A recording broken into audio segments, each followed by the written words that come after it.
Every group is going to have one pro and one con, as in the persons debate in the last part. This time, we're going to focus on two different topics. This side, That's for children. yes. While this other side, gender equality. Okay. So what's the motion? Can you tell us, please?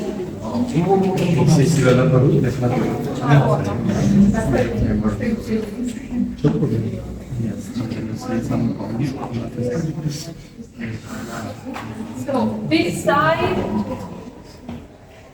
I divided you. So here we have B and D, right? Yep. Okay.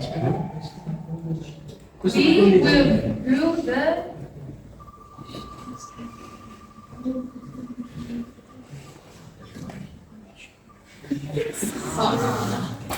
My name is Carolina and I'm a judge. I'm from Romania. My name is Alexandra. I'm the judge and I'm from Romania. My name is Mehmet Akif. I'm the judge and I'm from Turkey. My name is Nicolas. I'm the judge and I'm from Romania. My name is Maria. I'm the timekeeper and I'm from Romania. Welcome to our debate. Books versus ebooks. We got the pros. Pros and the cons. Sorry. It was the other way. But I also do the pros and cons at the beginning. Okay. You said pro. Okay. So we got the pros and the cons. Okay. Sorry about that because I was the other way around. So 1.5 minutes each, except for the last person that will speak for 2 minutes to conclude. The judges know what we are talking about because they have researched the topic. So you're going to give the timing, okay? First person of the pros, please.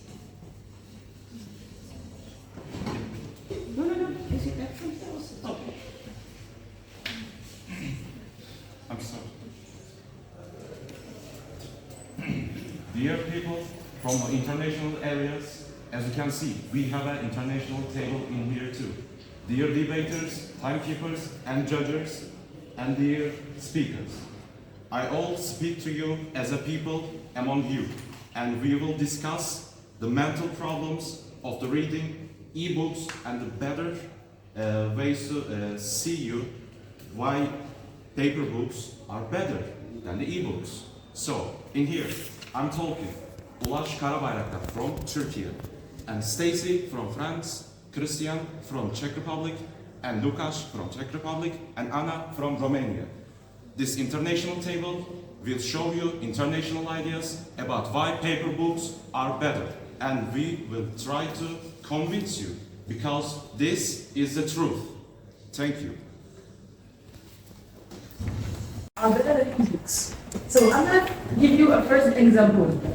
Let's say last night you were too tired and you forgot to charge your tablet, your phone, or your computer, and you have to go to work and you have to take the bus the next day. But you forgot to charge your device. When you want to read a book in the bus, what are you gonna do? Your phone is charged. So it's better to have a paper book because it's in your bag. It doesn't need to be charged. You just take a book and read. When it's discharged, you just stay here and do nothing. And second example, most of the ebooks on the internet are in English. What are you doing if you don't speak English? Like my grandma, if she doesn't speak English, what should you do? That's the question right here.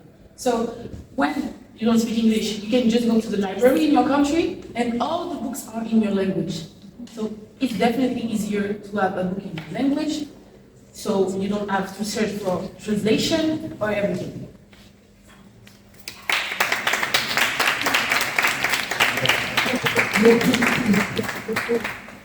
Well, now it's my turn to express our point why our house thinks that the e-books are better than the paper books. And to persuade you guys to also think so. And I want to tell you about the thing that you can literally download your book at any time, at any spot, anywhere in the world you are, without even leaving your house. And it's really convenient nowadays when everyone is so busy dealing with their own stuff. And whenever they just can find a few minutes of their free time, they can just download any book that they saw on the ad, and they're just really curious to want to know what's the book about. And you can just download it and read it. On the other hand, the paper books can be even quite hard to get. For example, in the library, in order to get or borrow a book, you have to register it in the library. You have to own a card. And you actually have to give it back. And you have to give it back in time before the deadline, or you might get a fee for the late check-in. And if you want to purchase the book, it's because of the high prices nowadays, it's really not the best investment. No, it won't really pay you well. And because all of these reasons that I just told you about, our house really believes that it's really inconvenient to purchase a paper book.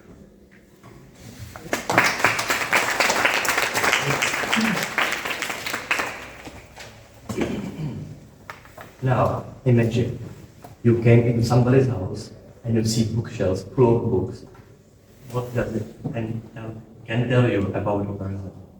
You know, he maybe could be intelligent because he read a lot of books, which could be not only about fantasy or sci-fi or romantic.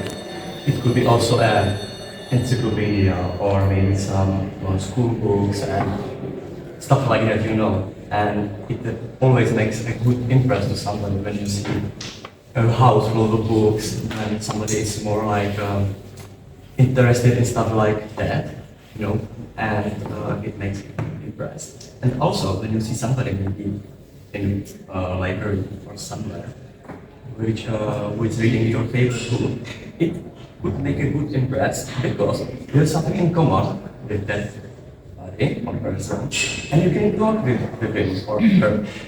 So also you can talk with her or him, and there's something in to talk about. You can make a new friendship, or you have somebody with who you can talk and discuss about your favorite type of books, or maybe the thank you, or maybe the topic you would like to discuss.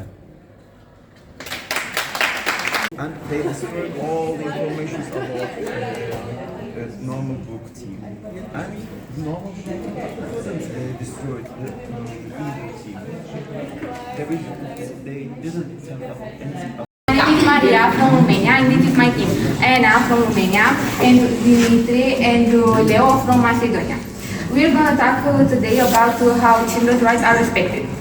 First of all, we have the right for child not be kidnapping. I mean, big example, when the parents of the child are divorced, one of them can try to kidnap the child and go to another country, and the other one doesn't know that.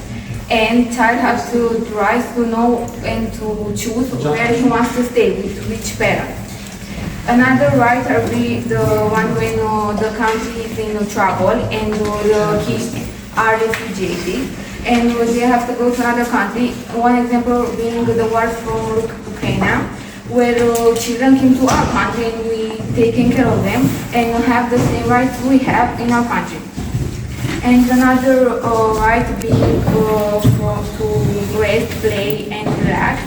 Children must have time to relax and sleep and play and have a great time with other children. And to know what they like or what they don't like, play games and go on. Thank you.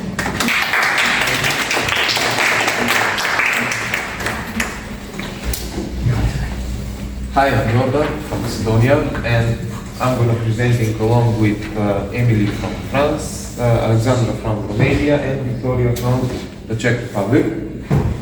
So I think saying children's rights are not respected is just plain wrong. Children and adults are the same beings. If you discriminate against an adult, you can't discriminate against the child. They both have feelings.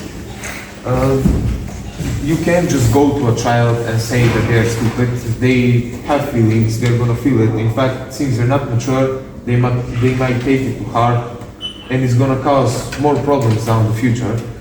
But on the other hand, children are not as mature as adults, and they shouldn't worry about this stuff a lot. You can't just get a 4-year-old child, put them on the street and expect for them to survive. No, they're just plain wrong. They have legal guardians that take care of them, and they're just supposed to play and let the maturity come to them. And then when they turn 16, 17, 18, they go through puberty, then they can talk about their age. Good English, good points. It was really good to hear and listen. But when it comes from the other participations from the team, sorry, like there's no interest for me to listen, and I couldn't understand correctly and couldn't get the example or etc. No debating again. Only Anna did. Thank you, Anna. You did really well. By this group C,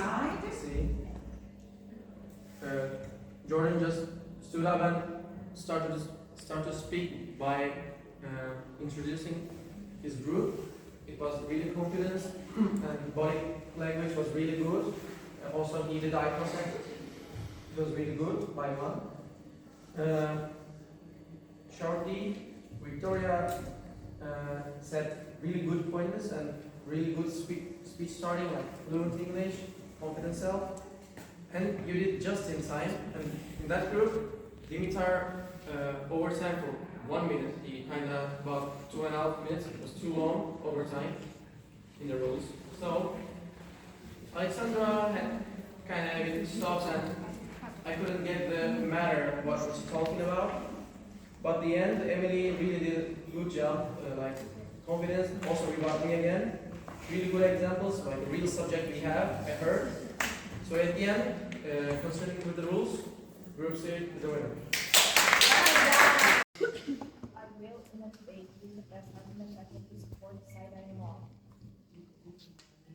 I'm really nice with the best argument I can to determine which side I am.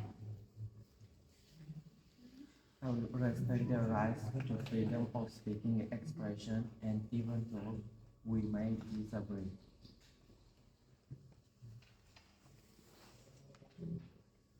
I will respect my partner's options, just this circumstance tournaments obstacles.